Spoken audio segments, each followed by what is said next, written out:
Hey guys, thanks for listening. It's Guru Brando with Positively Entertaining Conversations. Tonight, we're going to be talking to Joe.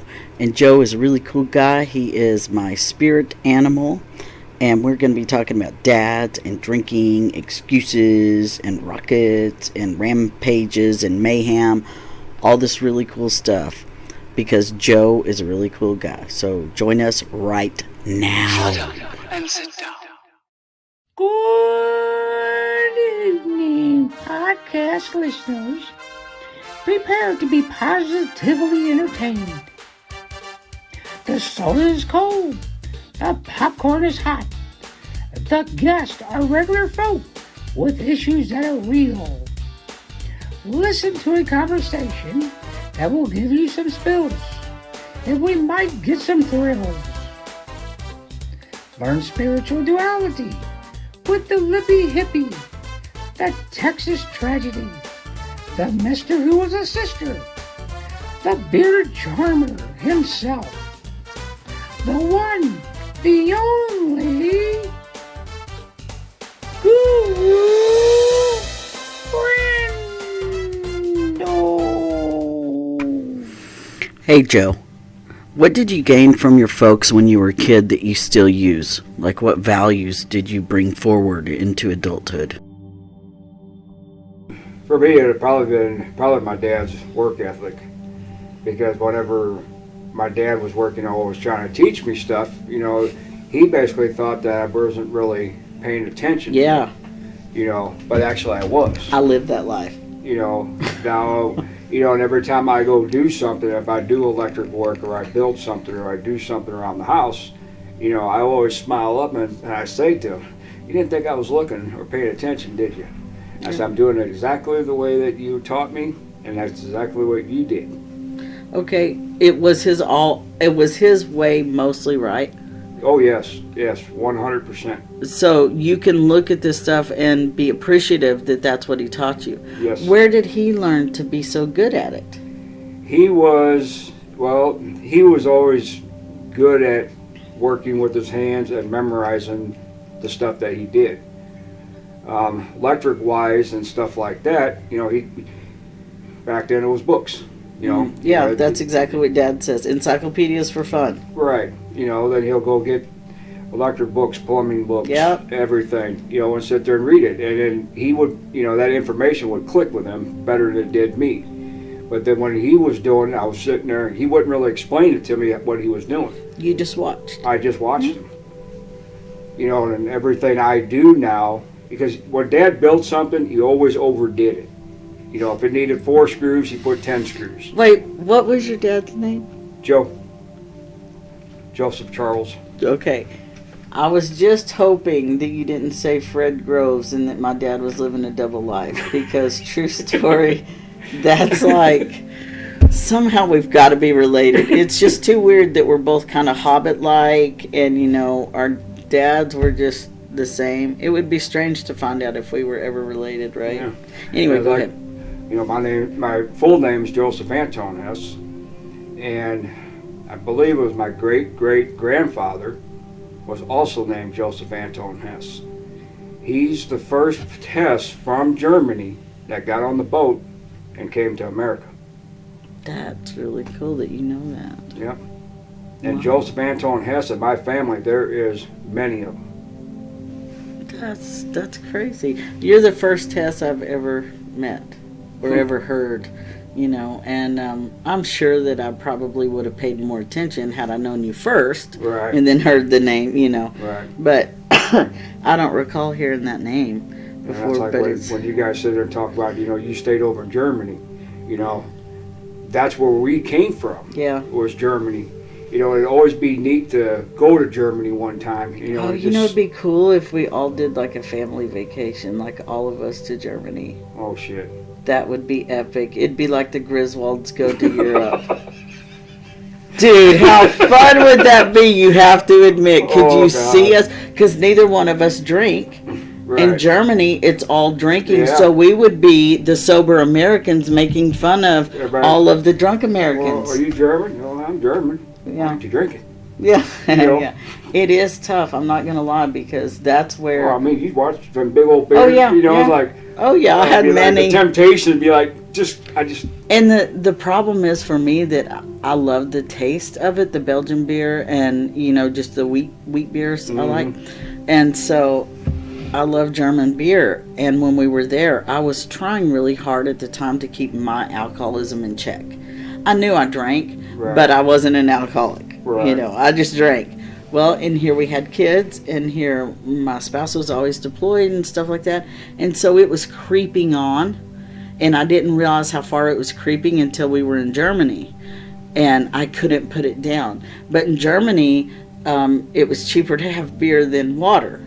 And the water's gross because it's the bubbly water, and I used to drink Perrier, and Perrier is not water in Germany. It's just not. It's not the same thing.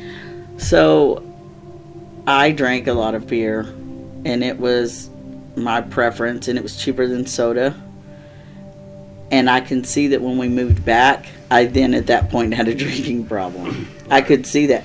And I had no access to the German beer, the good German beer anymore. And so it takes just twice as much of everything else. So then I was really feeling that rage. Right. Did you ever have that moment that you could identify that it was like, oh, yeah, it seems to be a little bit more, but I can keep it under control. Right. Yeah. I always thought that too in my head, and it never worked. Yeah. No. I ended up in the parking lot of the How food hard that line. would be to sit at a German. No, it's awful. I mean, just sit there at a table, and all of a sudden that's real The German whole beer. place smells like it, dude. Like, I'm serious. You get there and you just smell the beer, and it's so fantastic. But You might yeah. have to take plenty of your bowls along. Oh yeah. Oh man. We'd have to go to whatchamacallit and get some really good weed. Amsterdam. We're gonna need it because we're gonna be. I'll be I like, know, yeah. I can smell it. Honestly, real Joe, German. this is the first time I've put myself in your position, because my weakness is German beer and food. Right. That's my weakness. So if I imagine being in Germany and not a drinker, that's exactly how you feel when you go to the bar or the bowling alley and you can't drink. Right. It's not necessarily that you think you're going to, it's that you don't want to. Right. Why tempt yourself? Right. But the temptation's there because as soon as you walk in there, Oh yeah. it's like, oh man, I And know. not only you realize that you remember every time that you did that activity and drank. Yeah. I mean, As soon and as I hit it's that bar, I went right. As soon as I walked in the place, I went right to the yeah. bar. So it's that comfortable, familiar routine. Mm-hmm. Ugh, Yep. that's an awful feeling. Yep. And you know it in your head, like, I'm 21. I'm over 21. Mhm. All I have to do is walk up. Oh yeah, you rationalize shit. You're right. All I have to. Who cares? I go to the bathroom and take a drink. That's what I used to do. I would go to Food Line and get a 6-pack and sit in the Food Line parking lot in the minivan and down a 6-pack really quick, Yep. and then try to make it back through the gate before the MPs realized that I was drunk or Right. buzzed. Yep. And I was driving too, and I was breaking my one rule because family has been involved in drunk driving incidences and things. I am totally against even buzz driving. I just don't do it. And so I think about what a shithead I was because I would preach that, but then I would do it. Yeah. I was drinking and driving, even though it was like against my core value. Right. Did you drink and drive? Oh yeah. Did you recognize those times that you were driving like shit? Oh yeah. Oh yeah, I did I've too. wrecked plenty of vehicles and took plenty of mailboxes off. You did. Yeah. Yeah. Yeah. Oh, huh? What? Are you filming? Yeah, come in. Filming. What is this, the 60s? Are you ready for your close-up? There's no light on. Oh, yeah, turn the kitchen. That one's on. I turned that one on.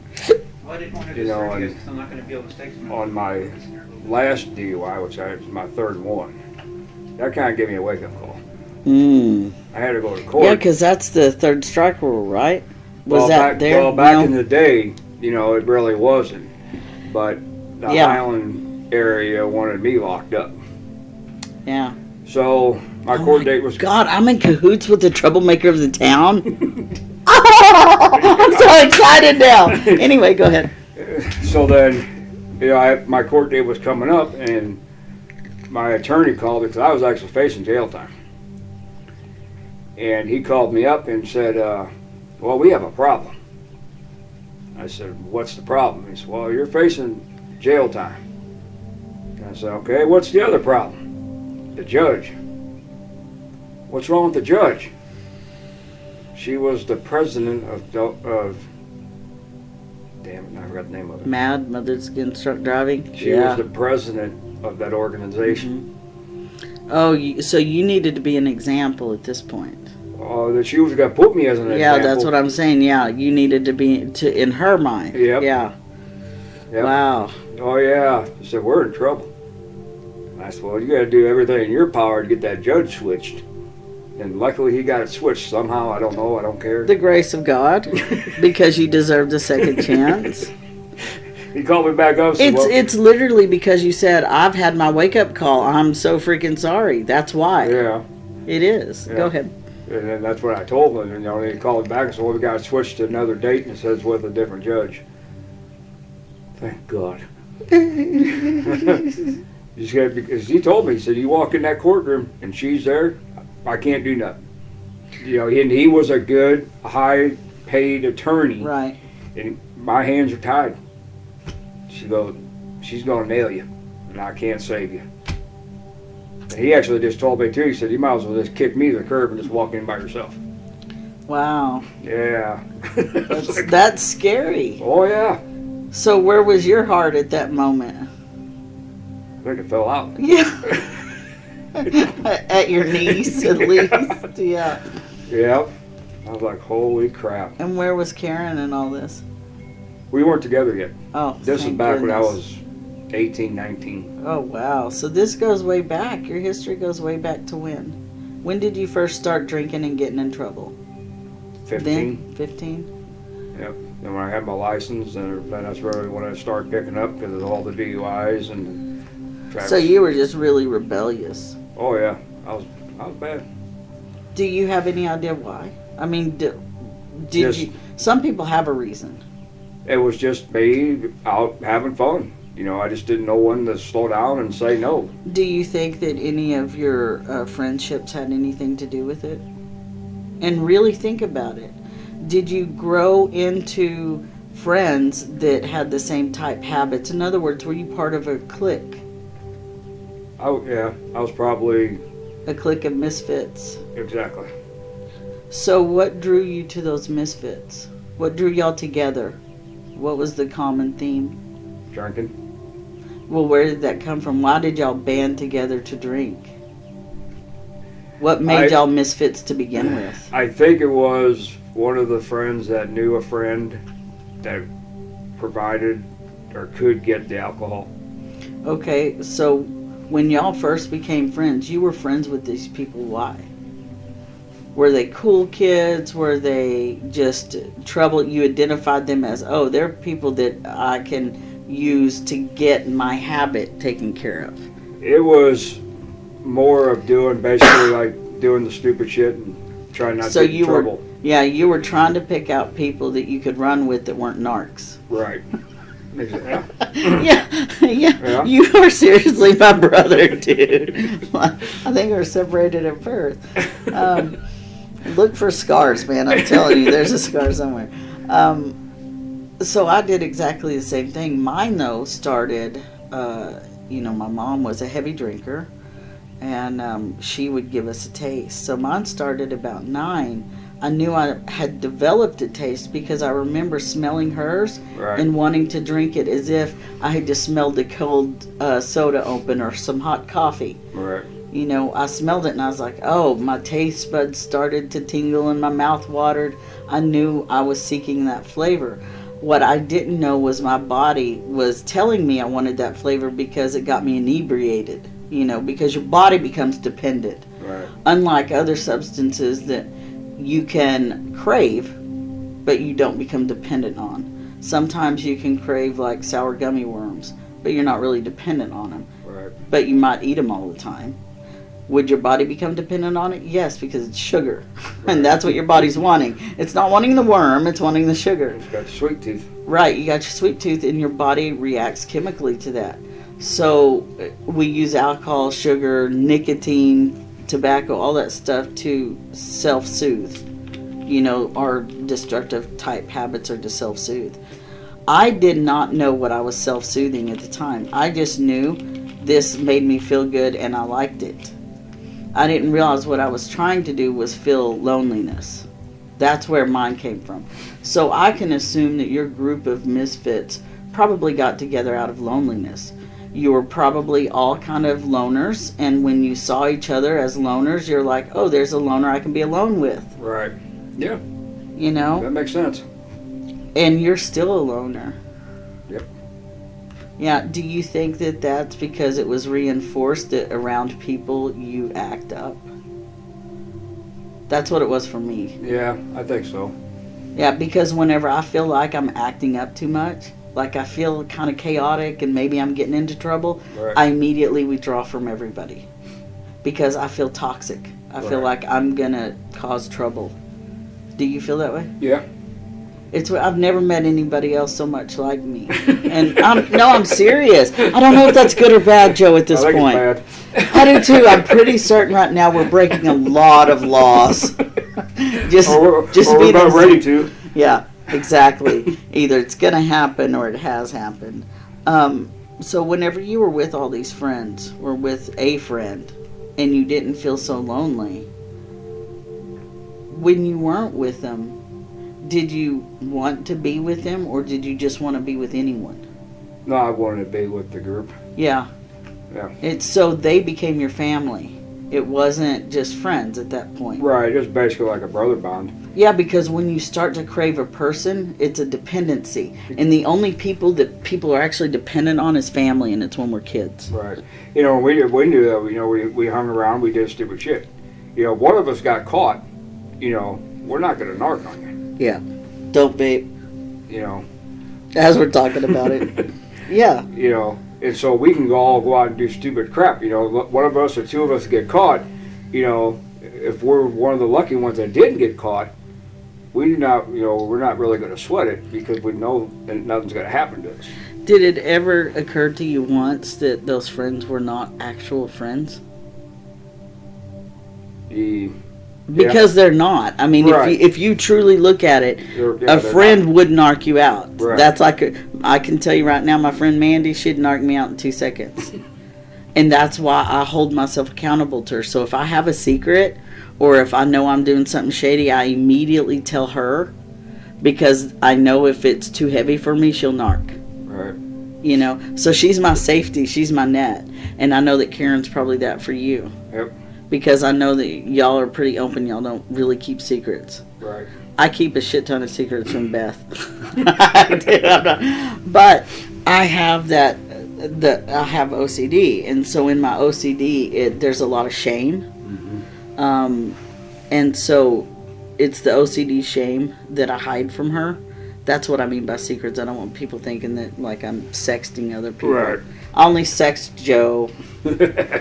And you know what? If you look at our texts, oh my God, I was scrolling through the other day and I was like, oh my God, did we really say that? And it's like, if we took stuff out of context, it would look really bad. That's what I'm saying. Because and I feel sorry for the people that actually look at our text. I know, oh my God. We We got to be to like, I think you better, these guys need some Yeah. serious help. Yeah, who do you have as the person that's going to delete your history when you die? You've got to appoint someone, dude. You. Oh, okay, I'll give you my card. You give me yours. There we go. And We're all on that safe. card, it needs to be in an envelope, and it's got all of our passwords. There you go. So we just exchange it, and whoever goes first. If I have to saw off your thumb, Joe, for that fingerprint, just know that I will. And I won't enjoy it. I might wake up and go, well, Yeah. I guess he needed it. Yeah. Shit, he thought I was dead. Oh, wait a minute, he didn't have one. Yeah. That's how you'll know you died is when you're missing a thumb, and I have it. Right. Oh, wait a minute, he needed my middle finger for something. Yeah. Or I'm just like, oh, you know what? He's going to die eventually. I'll just take it now for safekeeping. He'll just blow it off. So Yep. speaking of blowing it off, this rocket that you made me, I was telling you earlier that your rocket is very special to me for a reason that you don't know.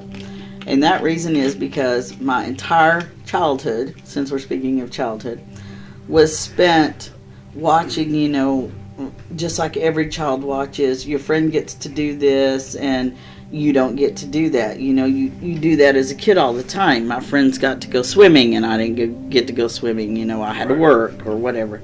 Singling out. Yeah. And so I have a brother and I have a sister. And my brother always got to do cool stuff with fire and, build whatever in the shop and stuff. And it was a little different for my sister and I. Granted, I was the youngest, but even whenever I did get a little bit older, there were still kind of gender notions. And, my parents didn't know any better. They were doing the best they could with what they had, and I don't blame them. Right. I was allowed to be just a kid, not a gender, until womanhood. And as soon as I matured and had my period, it was a gender. And then it was a stereotype. It was a role. Up to that point, I just got to play slingshots. I got to go hunting and fishing and doing all that stuff. And in the 80s, there was, the big space race. And so I started to become interested in rockets and all that. And it was a huge thing, the gender equality, if you'll remember the first female astronaut, and she died. Mm-hmm. And it was a big deal. And I remember watching that. And I remember hearing people say they should have never sent a mom to space. They never should have sent a teacher to space. They never should have sent her. She should have never been there. Right. And that's what I was hearing all the time. And even from my family, they thought that it was an atrocity that we lost a woman in space. Right. And I remember going, what the hell? They died too. Right. What is the big deal with the woman in space? So I knew that I would never achieve what I wanted to do, which was either be an astronaut or, of all things, I wanted to be an oceanographer. I wanted to be Jacques Cousteau. That was my dream. But again, that was one of those gender things, that I was a girl. I couldn't go be this. Right. Nobody did that. Nobody did it back then. Right. And so I just gave up on all that shit. I didn't even think past that. And so I remember that totally coinciding with the alcoholic time whenever I was first introduced to alcohol. So I was having these thoughts already of where do I belong? Right. And then there was something that helped me belong. And it's interesting. I see this rocket and I sit there and I think, you know what? Yeah, if this had been my childhood, this would have propelled me up. I wouldn't have gone to where I did. And it's not the rocket, it's not the gender, it's the message of encouragement. Because I look at this and I see the full message of encouragement, even though two of them are flipped, but whatever. The words. It's fine. Yeah, You never it's know fine. which way it's going to go. It could go up or it could come straight down. I actually love it because of that. I just got to It's be different. honest. We're all It different, is. so the rocket's different. But I love it because I noticed it. I noticed it. I noticed it and you didn't. And that means that you actually put your heart into it. You weren't trying to design it. I'm a designer. Right. You know what I mean? And so whenever I look at something, I look for symmetry. I look for perfection, essentially. Right.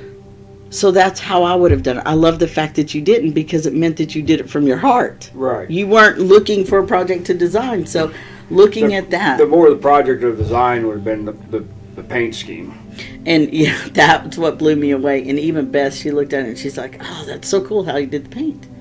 Because it does take a special talent. And most people don't know this. It takes a special talent to use spray paint of any kind. Would you agree? No. You think that anyone can pick up a spray can and paint like that? Yep. I can prove your ass wrong. Give me a can of paint. If I have mine here. Mine does not ever look like this because I do not take the time and care to make sure I'm at a good distance and that I'm moving.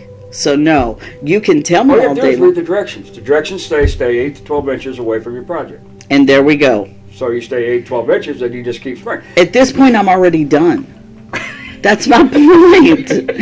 While you're sitting here reading the instructions, I have already painted it. and it is streaked everywhere. And I'm like, shit!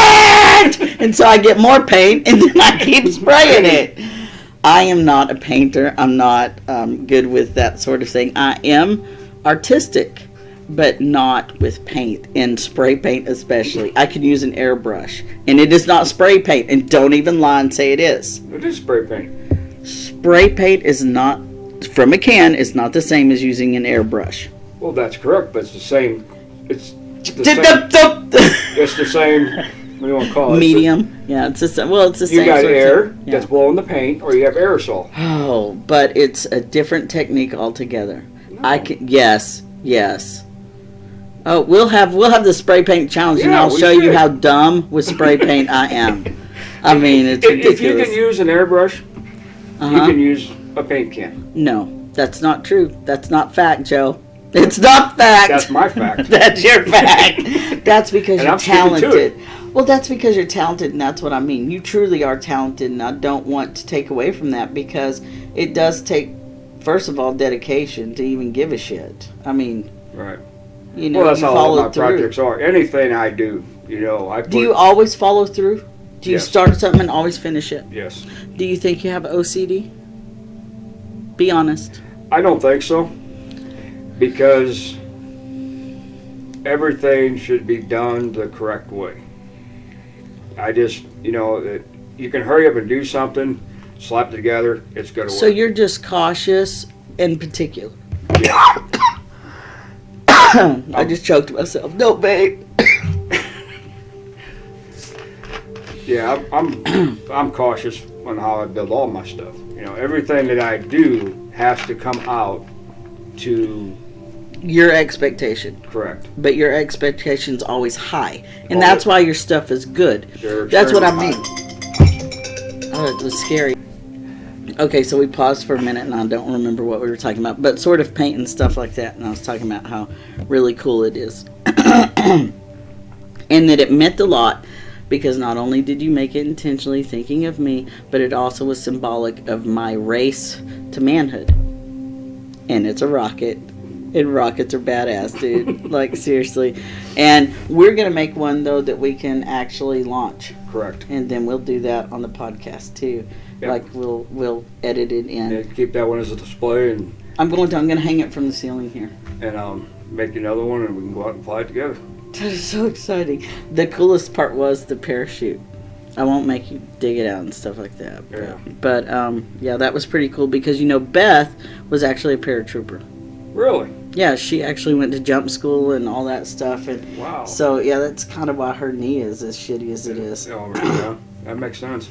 And yeah, so she got to jump out of airplanes. And what's funny is when people don't know that she's trans, or, I'm just talking about my wife or whatever, Right. and I'll be like, yeah, my wife was a paratrooper. And if they have military knowledge, they know that there's not women paratroopers. Right. And so they'll immediately gig me on it, and I'll be like, oh, that was before she transitioned. Right. And then that opens a whole nother subject. Yep. And I think it's kind of cool whenever I get to do that, because it opens a conversation that person probably was not planning on having that day. Right. You just do them a curveball. Yeah, so when you had the conversation with our mutual friend who introduced us, when he told you who I was, what did you think? So I have to go meet this dude. And actually I remember, talking to him, and how do I dress? Yeah. How do I dress him? Do I dress him as him? Do I Or dress him her, as her? or- yeah. Who is? Who is this person? Right. And what the hell? And I said, I got to go with you. Yeah. He said, well, I'm going right now. I'm going. And we're out here talking and stuff like that, and it was like, He's just a regular person. yeah, he's just a regular person like me. Were you disappointed that I wasn't like some cool, like weird freak? Because I've heard people have said that to me.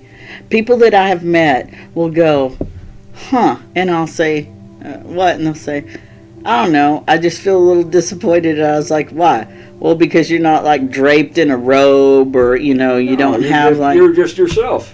Yeah. You're just an ordinary person that's just But I had no idea that there were stereotypes, like real, honest to goodness, outside of the movies. Right. You know, stereotypes that people had about transgender people or transsexuals. You know, I knew that people understood transvestite, and it's because it came from Hollywood. You know, when Eddie Murphy got caught with a transvestite and all this stuff in the 80s, then it kind of got a bad name and grouped in with AIDS. Right. You know, Yeah. and then all of it was unsafe, you know, and we're talking from the Stonewall riots on, you know, trans being grouped in to this deviant lifestyle is what they were calling it, deviant lifestyle. Do you think that you had, and unknowingly, just understand that anybody who's aware of their duality knows that whoever we were is who we still are, but we're a better version of that. Mm-hmm. You know, that's progression, evolution. So you start out as one person and you evolve into the person that you want to become. And that's spiritually, physically, emotionally, intellectually. It's all these categories. And me growing up, I didn't ever go, do I want to be a boy or a girl? I never did that. I just assumed I was going to be a boy because I was a boy. So I assumed I was going to be a man. So whenever I wasn't a man, it messed me up.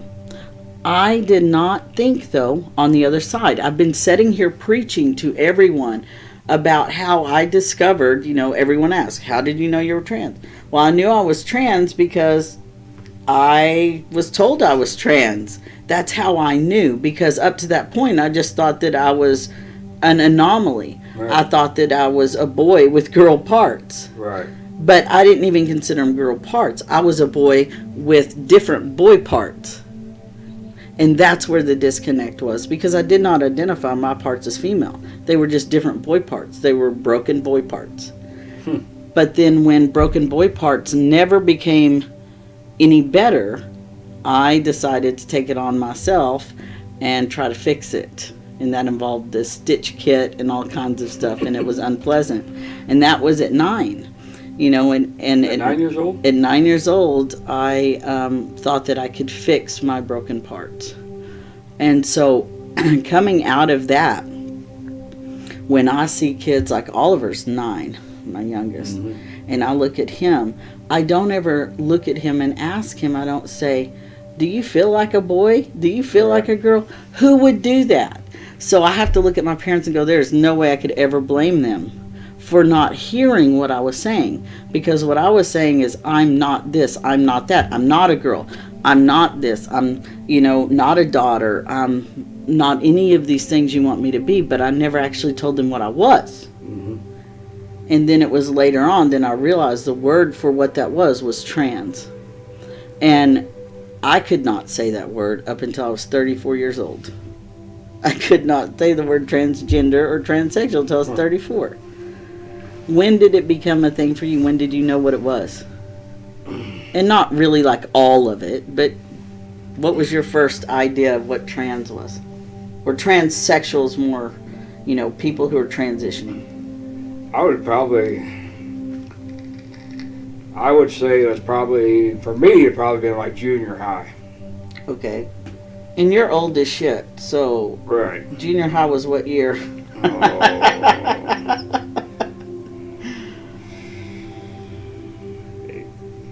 Late 70s, maybe. And we gotta watch the time, too. Don't forget. Oh my God, what did you say? Late 70s? Because it was like 80... Yeah. I was born in the late 70s. I don't know, but I can remember some... It just wasn't a big deal. It wasn't a big deal. Oh, that was scary. Your phone's scary as crap, man. It wasn't a big deal, but you could kind of see, like, men dressing like women. So cross-dressers. Cross-dressers and stuff like that. Yeah. You know, I remember a couple girls, you know, in junior high, you know, were kind of cross-dressing, yeah. You know, being different, but it wasn't, you really didn't know. It wasn't for sexual reasons. Right. Yeah. You know, and you really didn't know anything about it, you know, and they're just... They just did, yeah. Yeah, they just did it, you know, and I was like, but you're a boy dressing like a girl, you know, like... Yeah, You know? I wouldn't do it. It doesn't make sense to me, but you can do it. It's okay. Right. Because I may wear a Florida Gators hoodie and think that that's okay, but somebody else might not ever wear a Florida Gators hoodie. Stuff like that, right? Right. You know, and like I always did say, you know, it don't matter who you are. Right. As long as they're happy, who cares? Leave them alone. Let them... When do you think it started to matter to society? What do you think caused the shift? Because I'm like you. I know that in the late 70s and early 80s, there was a brief period where there was a movement. And that movement just didn't build steam because Reagan came in and everything started to change. We started to get more conservative as a nation. So we didn't get that expansion. Right. What do you think caused judgments towards negative ideas towards people? And it just may not, because you've always been here in the Midwest, right? Right.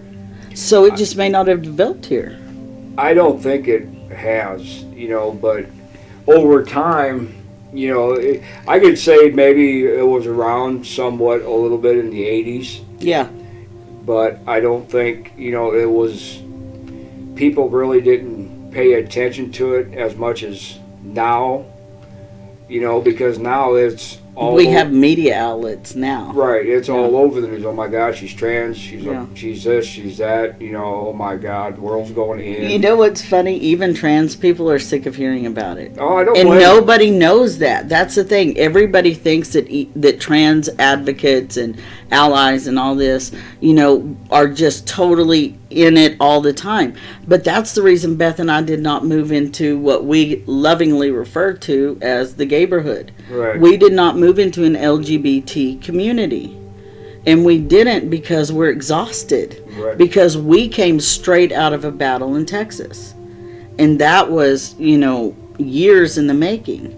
And that was my battle, my struggle, and we got out of that. And fortunately, we got here, and the battle for Beth was almost non-existent. Right. You know, the only thing that we really have to battle now is the occasional comment or, you know, sabotage. When I first started my business, there was a lot of sabotaging going on, and still there occasionally is.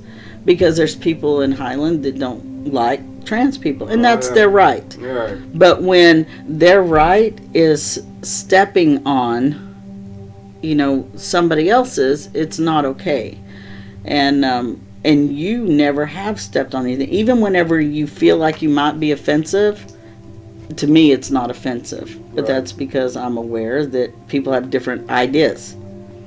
Do you still carry any ideas that you think might not be 100% PC? Or accepting, or tolerable? I have some. Like, I have issues. I really do. And I'm trans. I don't think so. You know, kind of like what we talked about too, you know, and when you said, you know, that you're exhausted, you're tired, Yeah. you know, I don't blame you guys one Because you know damn how it is bit. with alcoholism. I don't blame you guys. Mhm. I mean, because you're getting it slammed and you guys probably have more courage than, not being mean, but straight people. You got more courage, more wisdom, because you're getting that pounded in your head. You're hearing about it every day. Yeah. And how you guys can deal with that pressure, okay, is to me is unbelievable. Because Well, there's no way I could sit there if I was trans and be able to take that information and get it in my head day in, day out, 24/7. You know, I don't know how you guys do it, but it's amazing how you guys do it. I really appreciate, you know, that. I really do. Because it's not something that a lot of people look at. And they say trans people are mentally ill. They need to go see therapists. They need to do this. Well, the reason is because of those kind of stereotypes and negative connotations and all those notions that people share throughout generations. It's the generational change that we're looking for that didn't happen, you know, in the late 70s, early 80s. It didn't develop because there was no generational change, because we had a president come in and talk about family values, and one of the family values was not, you know, being separate as far as gender. There were very clear gender roles in the 80s. Right. Now that was Southern. That's what I'm saying. You know, I have this idea because I lived in Republican Texas. You lived in the Midwest. Right. But you're also, you don't claim Democrat, and I won't make you claim anything. And let me just say that. But we do have a different political view, is what I'm saying. Right. I don't actually claim Democrat either. I claim independent. Right. But I won't go into that. You know, I'm not seeking to make you uncomfortable. But there's a lot of that political shift that dampened all those kind of progressive movements in the South. And just reinforce the idea that we needed to be conservative and family and religious, all that stuff I felt. Now Beth, she didn't feel that as much as I did in Texas because she was raised by her mother and a single mother. Mm-hmm. And so she got a little bit more empowerment, you know, less of the patriarch. What did you grow up having? What view? How were your parents? Were they conservative? Yeah. Do you know if they were Republican? I have no clue. Yeah, we didn't ever talk about it. You know, I never asked. Yeah. You know. It's a private matter. Right. It's almost like bedroom talk. Right. Yeah, that's why I was like, I won't go into it. But, Right. Yeah. You know, I don't know. So you weren't strong-armed into believing any one value or one political party? No. Nope. That's where I think it's very different. I think that that's not a general notion in the Midwest, and I could be wrong, but so far what I've noticed is the Midwest is more progressive than where I grew up in the South, in Texas. It's a lot more progressive because there's been that generational expansion, and I don't know what has caused it. And you know, I have all these theories, you know, of what could have caused a generational shift, and the only thing I can come up with is truly farming, because you know, women have to get out in the damn fields too. Right. Women have to do a lot of things, and you know, you talk about during wartime and you had Rosie the Rivet, right? Mm-hmm. Well, then that died out. They came home, women went back into the kitchens. Right. But there was still that subset that didn't, you know, that were ready to break the barriers. And that subset of women that wanted to break the barriers were trans women and also lesbians. You know, they didn't want to have to fit that mold anymore. Right. And so that subset is what I feel like is created the next movement, which was with the farmers. I really do believe that there was a rural and an urban expansion. Because that's how my grandmother was. My grandpa and grandma, they farmed out here. You know, my grandpa did the farming. Grandma was always out there. Yeah. You know, and she was always out there working, doing something. You know, if she wasn't at home in the kitchen, you know, if she made the meals yeah. in the morning, and then she went out there and helped Grandpa. Yeah. It could be from sun up to sundown. Grandma was there. Yeah. You And know. that's because they had a good relationship where they enjoyed sharing time. Right. So and it's also their work ethic. Yeah, exactly. And that's what you and Karen have. Right. That was your takeaway from your parents, and I think you did a bang-up job with that. Yeah. I know that's my work ethic came from my family, my mom and dad. Do you believe this statement, work smart, not hard?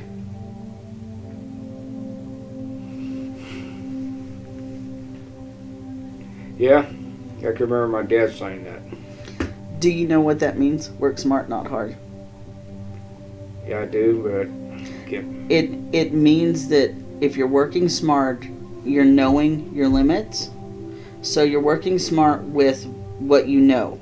So you take all your skill that are inborn or learned, and you say, I know this. I'm using maximum effort for this. mm-hmm. That is working smart versus working hard. The harder I work, the more effort I put into it, the greater the reward. That's not true. You can put in smart effort and not a lot of physical labor. You can use a lever. Right. It doesn't require as much physical effort. You get the same reward, and you used your mind instead of your body. So if you take care of your body, you don't damage it. You live longer. Right? That's working smarter, not harder. And we, as a family, especially my mom and especially my dad, you know, he always worked hard. He didn't work smart. He worked hard. Yeah, broke his back all the time. Yep. Messed up his knees. Yep. And when we had that Lake Loudon on we have Lake Loudon on Vandalia Lake, and it was day in, day out. You know, it was just a piece of ground. You know, a lot of clearing, a lot of building, a lot of doing manual labor stuff. You know, and I'm already tired. It sucks. I'm sitting here visualizing it. Oh, you know, building concrete retaining walls. You know, I used to do that with my ex-husband. I used to do a lot of construction type stuff. And I'm sure a family member can probably say too. That's probably what put my dad in the grave. Well, here's the reality. If he wasn't working smart and he was working hard, that's to prove the ego. When you're working hard, you're trying to prove that you're strong enough, you're good enough, you deserve the reward. Right. That's serving your ego. And anyone who spends their life serving their ego is going to destroy their body. Yep. I spent a lot of years serving my ego, wearing high heels. Guess what? It screwed up my ankles really bad. You know, I was serving an ego that wasn't even mine is the thing. That's when you really mess yourself up. Right. If you're serving somebody else's ego, and I truly was. And I believe my dad's ego was to get the lake lot done. Yeah.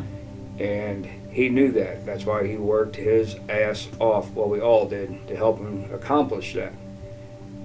1 year later, he just got it done. We just finished it. He passed away. You understand that you can't say if he didn't work that hard, it wouldn't have happened. You got to understand that everything happens when it's going to happen. It doesn't matter. If he had a poor diet that clogged his arteries and he kept eating a poor diet, he would die. Right. Okay, it didn't matter if he didn't know he was going to die. He would continue the same pattern and die. My mom had cancer stage 3. They gave her radiation, they gave her all this stuff, and she was still smoking. And I was so angry. I was angry because she was taking radiation away from someone else. She was taking not only the doctor's appointment, but the doctor's time, everyone's time and everyone's effort to service her ego to say that she can still smoke. She wants to live another day to smoke. Right. She was a slave to the cigarette. She was a martyr to cancer. And for me, I didn't see it exactly like that at the time. You know, Right. I just knew I was mad. Yep. So were you mad at your dad for dying? For working that hard and dying? Working No. himself in the ground? No, because that's how we were raised. We were raised to give 100% every day. But you can work smart and not hard and still give 100%. That's true. But it just depends how you were raised. Right. You know, we were raised to work hard. This is the plan for today. We're going to work as hard as we can to accomplish this. If it takes a little longer, it takes a little longer. And I totally understand that feeling because I had the same mindset. Yep. And what changed is when I broke. My body broke. Yeah. And I was like, oh, wait. Maybe I should have listened to my dad who was saying work smarter, not harder, and not my mom who was like, here, let's move this couch. Go, 1, 2, 3, let's just get it done. Right. My mom was a pusher, damn good motivator and encourager, but in the wrong way. She just wanted it done to service her ego. Yeah. And Karen's like that too, because that's my work ethic. I learned from him. You know, and there's projects around the house. You know, Just do it right now. you know, and I Yeah, you got that paint like in 5 minutes. You're like, what I color can tell, paint? you know, that she's getting tired, you know, but for me, you know, I'm still going. You know, we can finish this. We got to go. We can get this done today. That's me. You know. It drives Beth nuts. She hates it so much. Does Karen get pissed? Yep. She goes, you know, there's always tomorrow. Oh, I hate that. Really? Tomorrow's not a guarantee. Right. That's what I always say. Tomorrow is no guarantee. Right, but if we get this done today, look what we can do tomorrow. Oh, I know. Yeah, you're me. That's probably borderline OCD. But, you know, for me, OCD is so real that it's not just the compulsion to finish it. It's what's going to happen if I don't. And it's always a very, very bad scenario. And so it's just my need to control. And And I'm starting to come out of it, but there's a few things that are really ingrained that I'm working from since I was, a little kid. And so it's tough sometimes to see through that.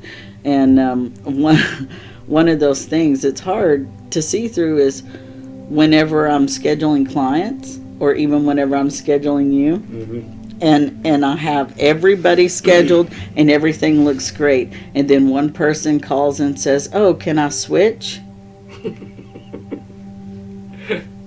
No, you can't ever switch. But I know that as a coach and as a professional that I need to be flexible. Right. So I have to force myself into the mold. What do you have to force yourself to do that you know you should be able to do, but you can't?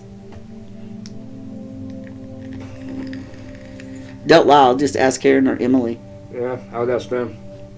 I want to hear something from you. Come on. Like what? I don't. There's got to be something. What would happen if I took bong resin and wiped it on your white shoe? Nothing. You wouldn't at all be affected by that? No. Oh, I would tear somebody's ass. I'm not even playing. Oh my God.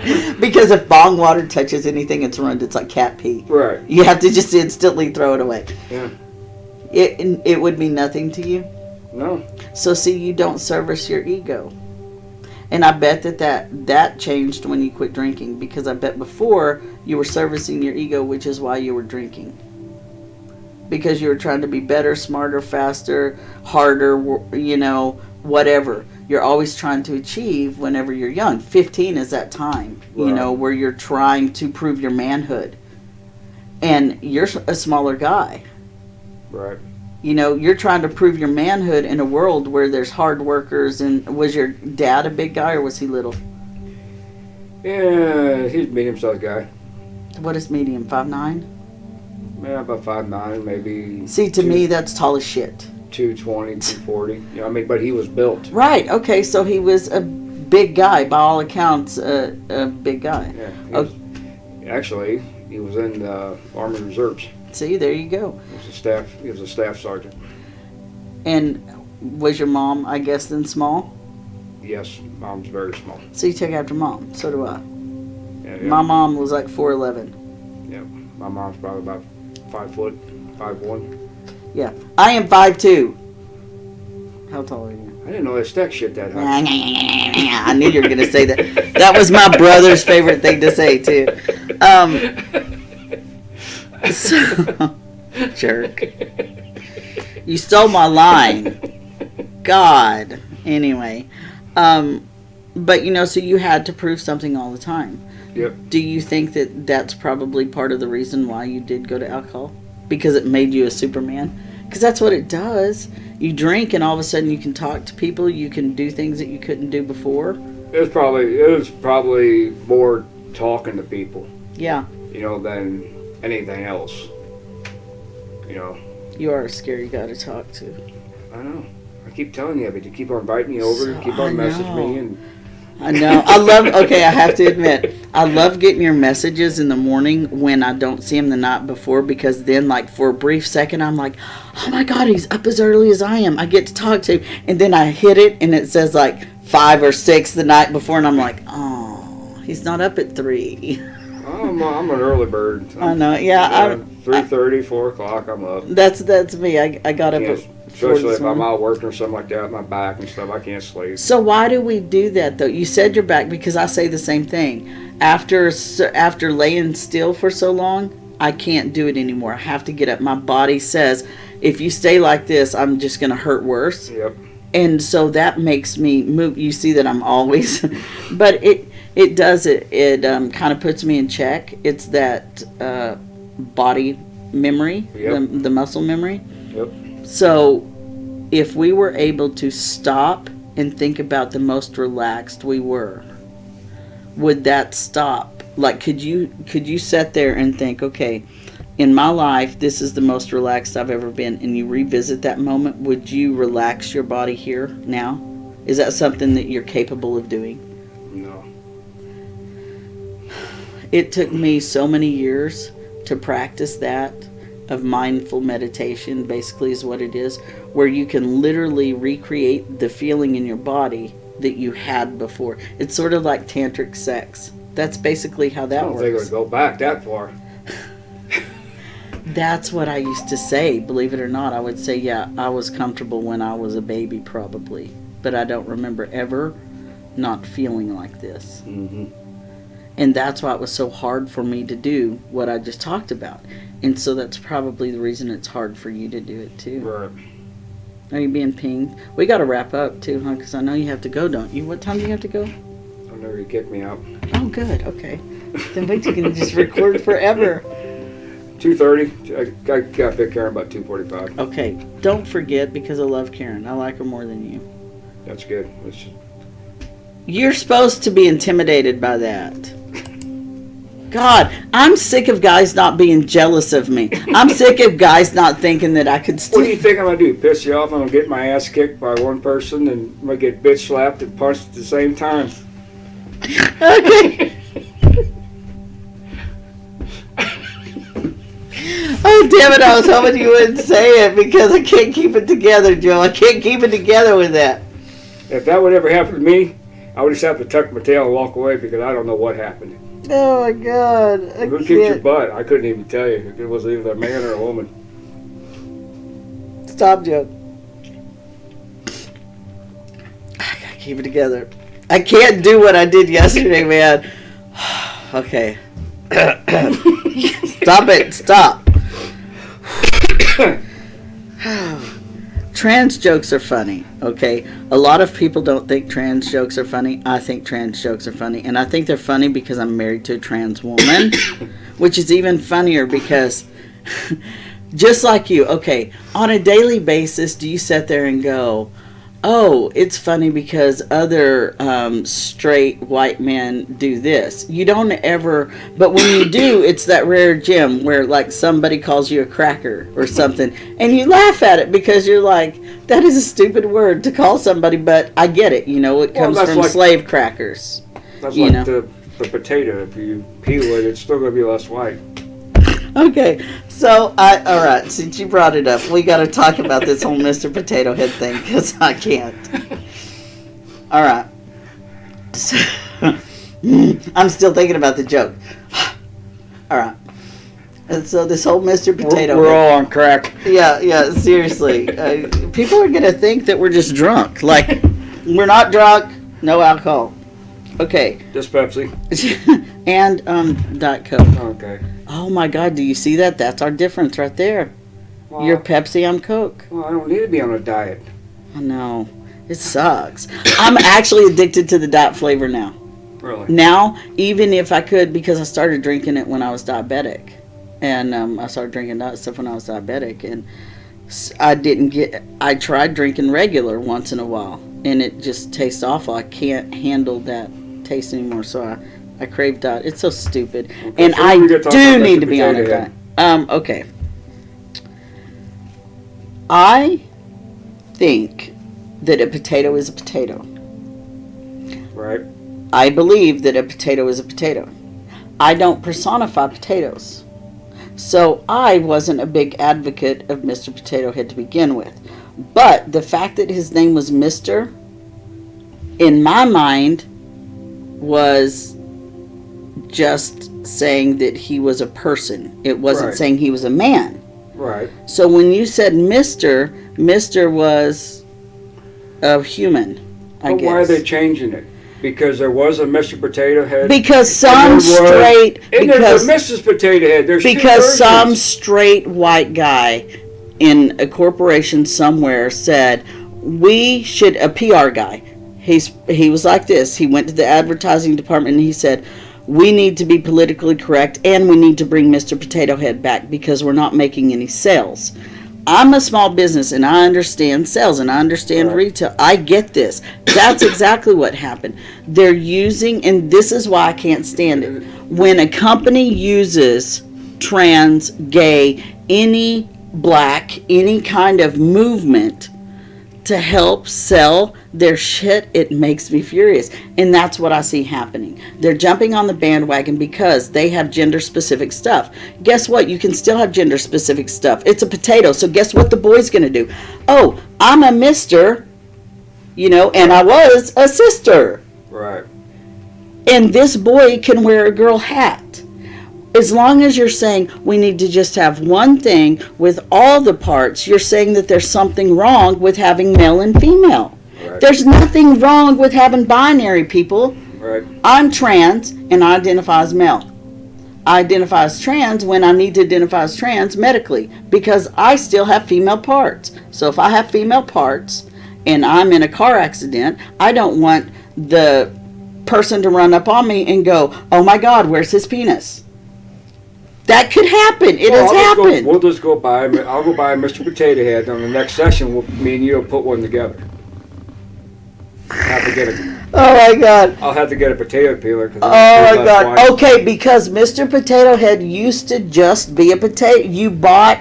You had the potato, Right. and the Mr. Potato Head was just the parts, just eyes and a nose and a mouth and crap that you could stick in the potato. Right. It's for poor kids. It was a toy for poor kids. So they would have a toy because what the hell do you have during the Depression? Barely anything. Right. But you probably could find a potato. So that's what it's supposed to be for. And I hate the fact that now it is in the news. I hate the fact that now it's a thing. It's an issue. And it doesn't need to be. Did you hear the newest issue? Oh, God. Dr. Seuss Books. Oh, God, stop. No.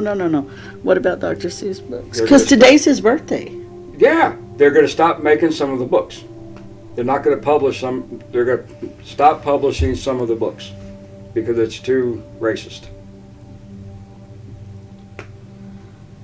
Okay, they're going to stop publishing them, but they're not going to take the ones off that they have, right? They're not banning it. They're banning.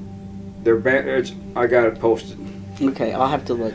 You're right. So I think they're banning 3 of them, and that book is not going to be published anymore because it's clarified as too racist. So here's my thing. I've always said that Brandy made Brandon. Because I was assigned female at birth, I lived a certain expectation. And then I became aware and I lived my expectation, right? So I am created because this person existed. I can't predict how my life would have turned out had I not chose, because this is what happened. I chose to live my life as a boy when I was a teenager, and I got very hurt and was in the hospital 2 weeks. And when I came to my senses, realized that was a bad idea. That was my taste of it. So I can't say, had that not happened, I would be this perfect person or I would be this better person. You can't ever predict that, right? Because there's too many variables. But the fact remains that because that was my origin story, I am who I am. The fact that racism existed is the reason this country is what it is, right? Yep. Now, it's very unfortunate, but it's fact. It's fact that we are a bunch of racist assholes. That's the facts. The facts are we're racist assholes because we haven't had that generational change that we were talking about earlier, like with trans people. Right. We are now starting to have that generational change because my kids have no idea that different colored people were separated. They have no idea. They grew up in the military environment. They saw everybody from every single nation all the time. They know that their parent was fighting in a different country. My kids are, I guess you could call, worldly. We lived in Germany. We were the foreigners there. We were trying to speak that language. So my kids have some compassion and some empathy for people going through that. That is not something you and I experienced in our lifetime. Right. You probably had more acceptance because you're in the Midwest than I did. The town I grew up in wasn't even integrated and still is not integrated.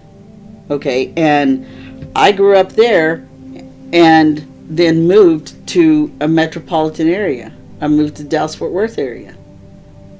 And so it was culture shock at 12 years old. Yeah. But I quickly adapted. I loved it.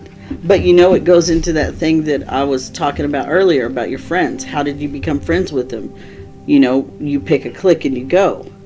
My clique was decided for me when we moved to the city. My dad looked right at me and he told me who my friends needed to be. I didn't understand what he meant by that. I did not understand that he did not want me to have too much diversity because I just came off the farm. He was trying to tell me to slow my roll and not be so naive. Right. But what I heard is you can't. Right? Right. Do you think that if you had some experiences outside of the usual that you wouldn't feel so like a hermit or isolated? You would have had a Mr. Potato Head, wouldn't you? Yeah. Did you have one? Yeah. Oh my God. Yeah, but now I have to get the potato peeler. So stupid. I can't even stand it, man. I can't stand it.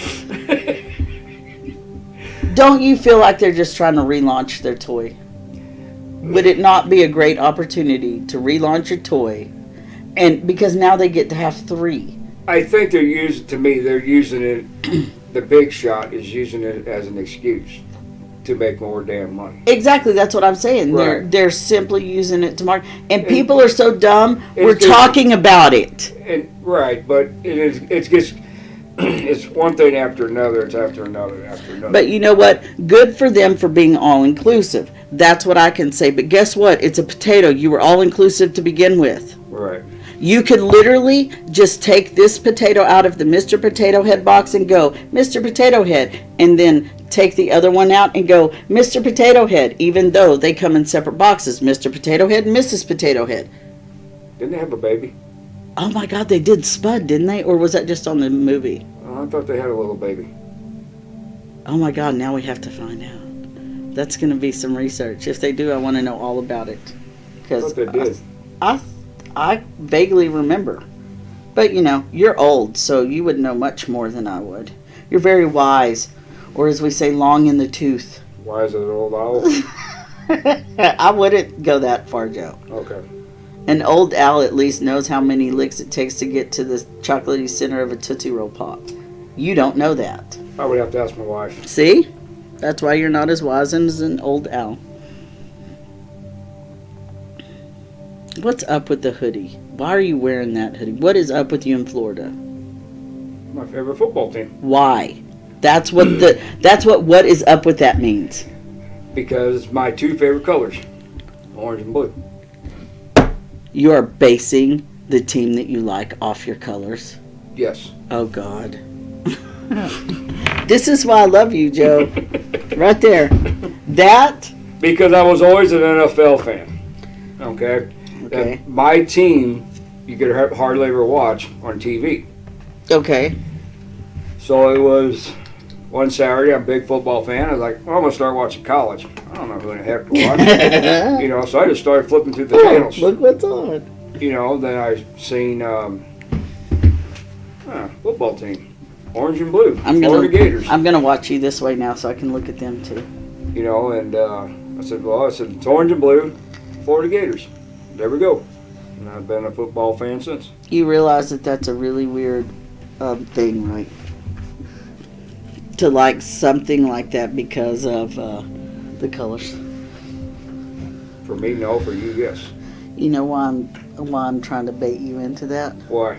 Because I'm trying to bait you into a conversation about why is it okay for me to judge you on having those weird colors. And you're like, I don't care if you judge me. Go ahead. Yeah. You're supposed to get offended, Joe. You're supposed to help me out, and you're supposed to be like, well, what colors do you like and why? And then that's when I prove that I'm better than you because I like purple and green and nobody has those colors. So I can't be a football fan.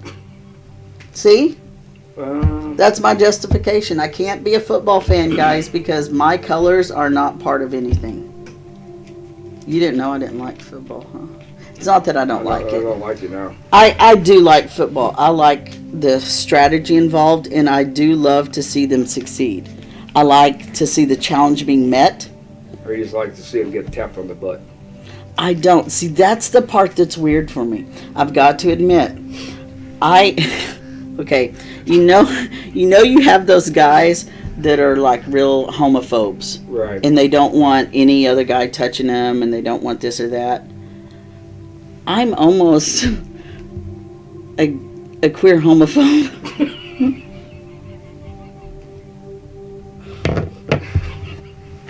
Okay, that was hard for me to say with a straight face because I know it's so bizarre to try to understand. One wild podcast. I know. It's hard to understand, but okay, try to follow this, and if you don't, maybe we can dive deeper. Who knows?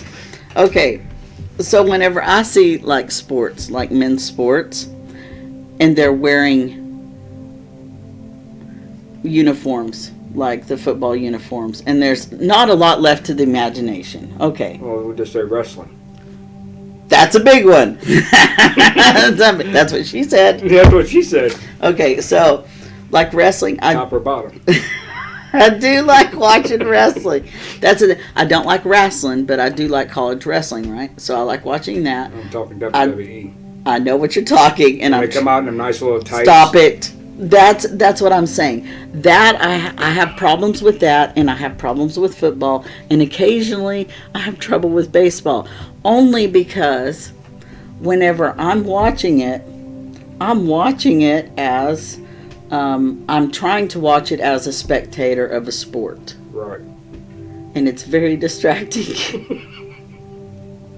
And so it makes me insecure about what I might be reacting. Like, I don't want to be seeing, a football player go across the field and go, I don't want to do that, around all the other guys. Right.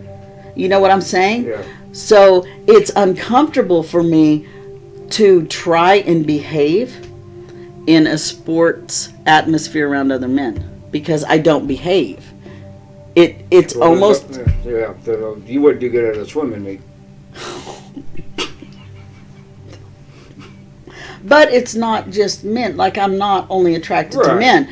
I see a certain thing, and then I don't want to objectify it. It's not about me looking at it and getting turned on. You just It's get the about me. munchies. It's about me looking at it and going, I don't want to be looking at this person like this. I want to be looking at it as a sport.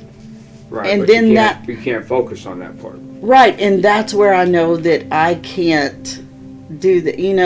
I can't be mature enough. That's all it is. I can't be mature enough unless it's something that they're talented. If they're talented, and that's the thing.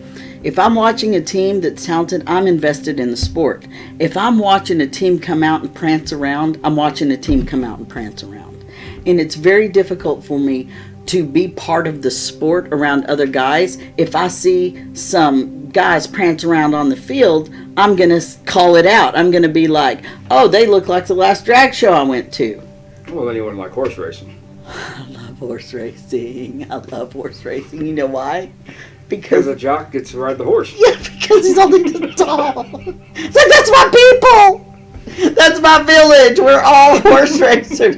But I don't like horses. Like, in general, they're shady. I don't like them. They know too much. Horses know too much. Well, they just like to be ridden. Oh, yeah. Just like me. Just like to be ridden. Ridden hard and put up wet. Yep.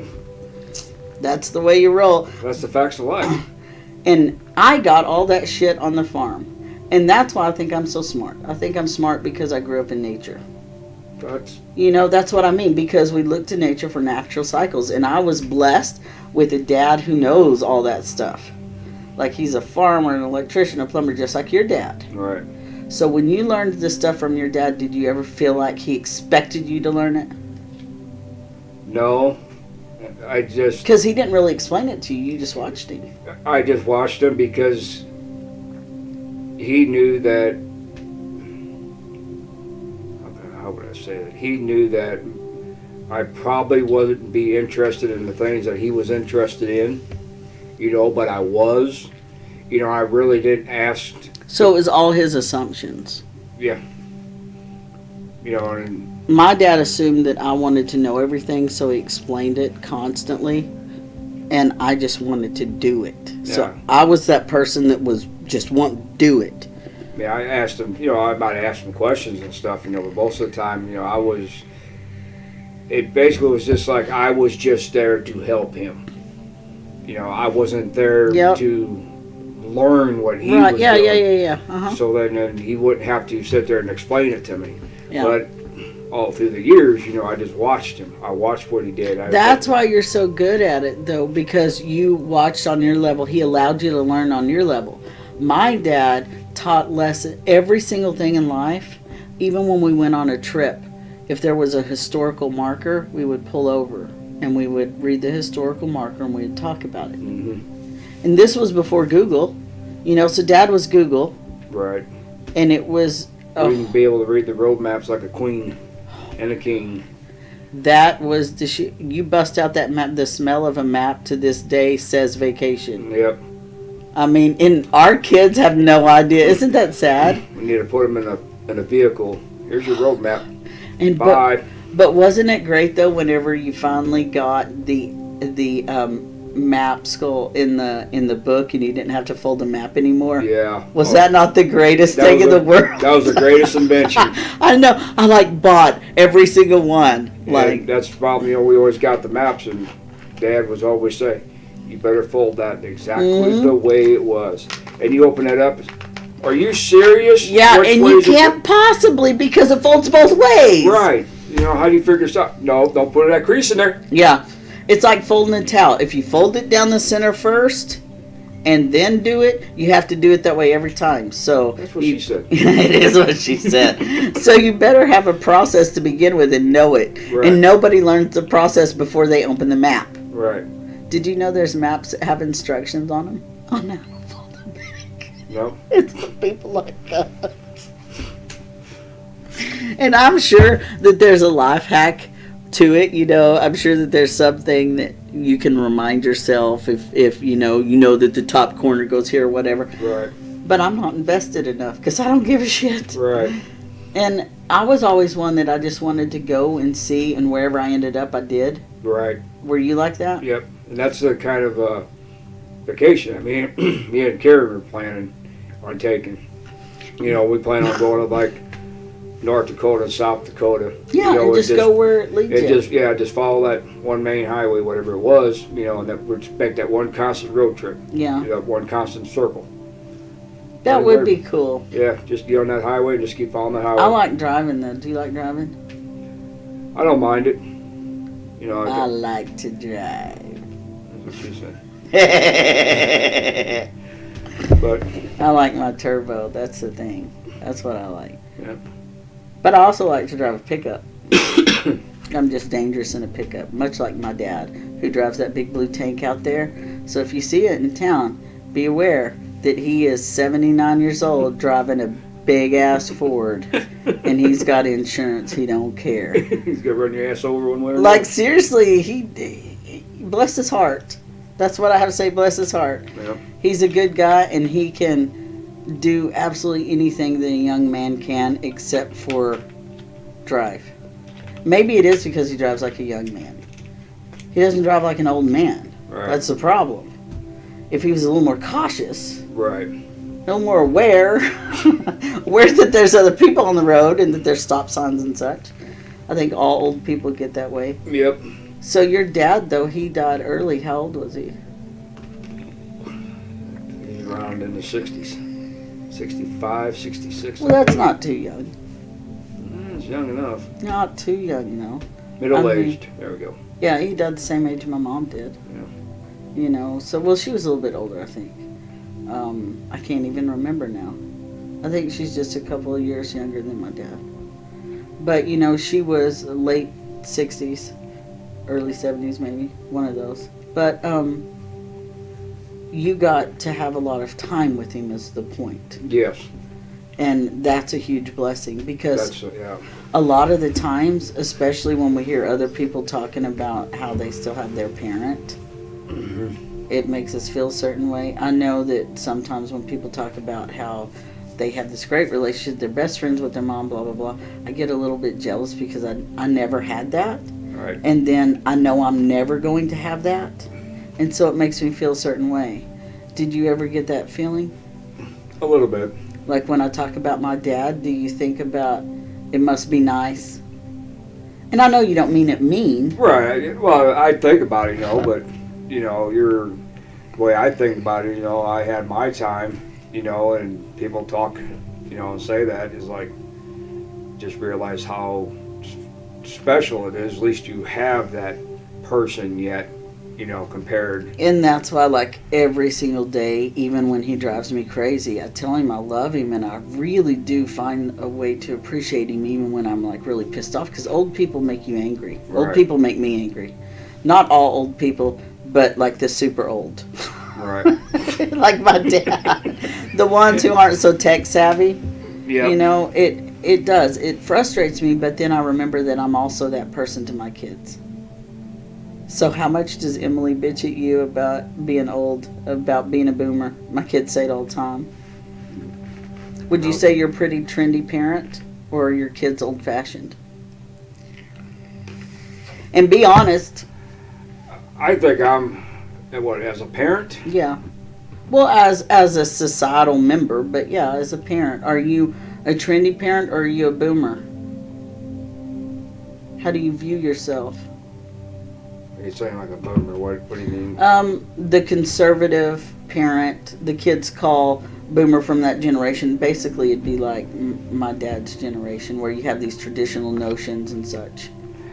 To me, what I was saying, what I would be as a parent, I'm an easygo parent. Easygoing, yeah. Yeah. I would say that you're a hippie, except for the fact that you don't smoke pot, which is so freaking weird.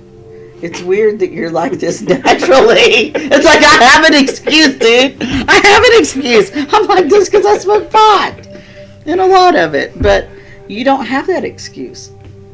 You just killed brain cells. But I did too. Maybe that's I our could go kinship. downstairs and paint rockets and smell Sniff paint glue. and smell glue, super glue. And You don't need pot. Yeah, I got my 30 cans of paint downstairs. I'll just, There you go. so if you see me with Oh, a pink God. nose or a green nose, you know what I've been doing. Okay, so true story. This is an old ass house, right? And if you look at the floor, you see that there's a crack all around, and it goes down to the basement. We also have holes in our floors where they had bells where they could ring the servants. Right. It's hard for me to say that. Servant. Well, it's hard for me to admit, just because I'm from the South. Our whole lives were taught, if you had servants or you knew about having slaves or whatever, you didn't talk about it openly. Right. I mean, that was a real thing for us.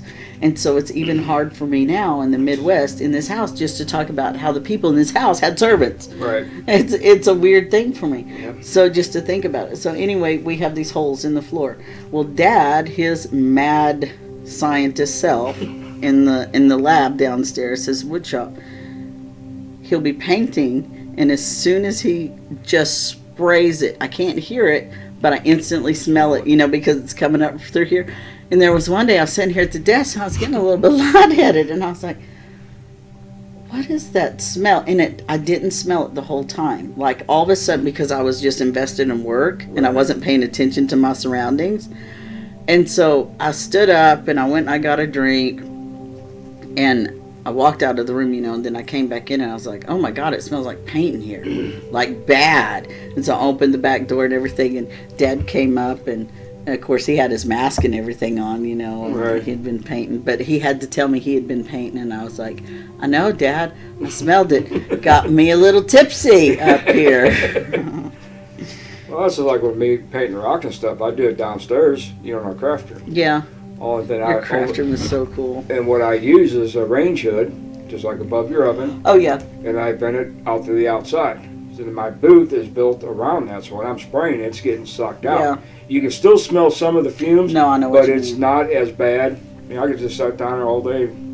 Yeah, Dad had a whole separate paint room in his shop, and it had a big garage door on it, so it was a shop inside a shop. Mm-hmm. And he had an old refrigerator that wasn't plugged in. It was just there, and it had all this paint in it. Well, it was plugged in and it worked. He just had it turned off. Yeah. And so he stored all of his paint in there, and so when you opened it, you had a light. So he just... Then my other idea for my rockets and for anything else that paint takes time to cure. Well, I keep the The basement's cool. I keep it a little warm.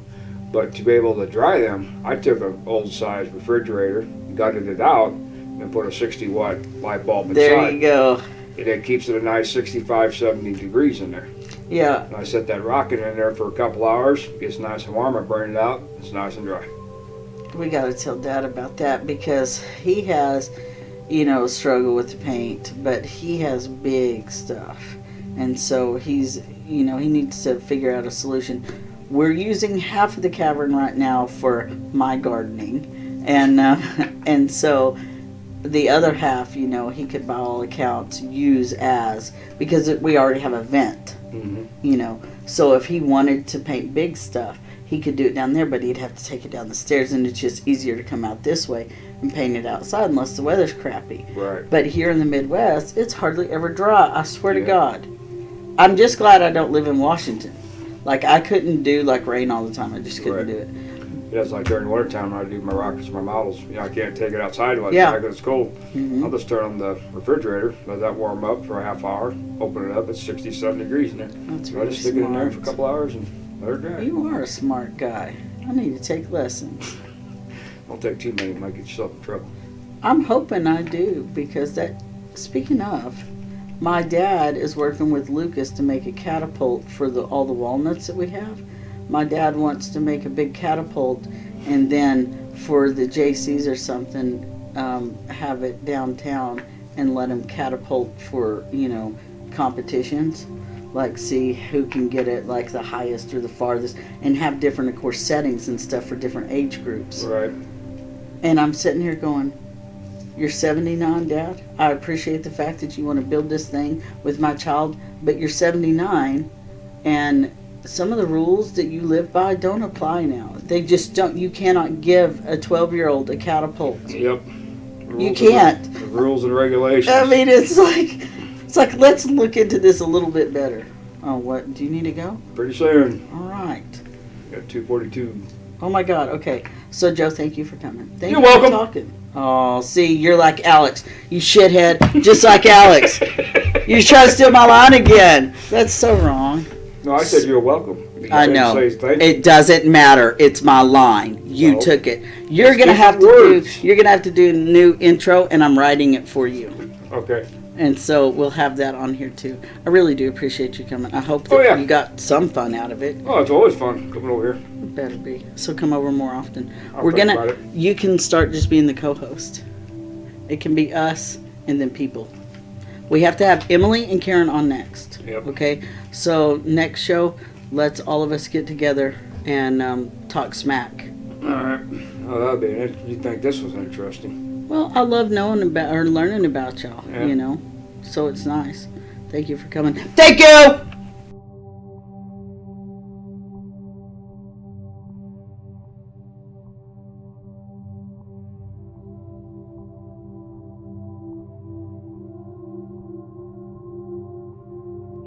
Hilarious?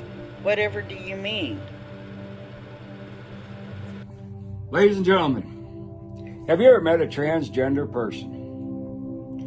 Well, I have. I know two of them, and they're the best people in the world. They have a heart of gold. They're a little bit different, but who gives a rat's ass? We're all the same. But for all our straight people out there, what would happen if we got in a fight with a transgender person? Well, let me tell you something. That would kind of suck for us, because we just got our ass kicked by a man and a woman at the same time, or vice versa. We just got punched and bitch slapped at the same time. Now that would be a fucked up situation.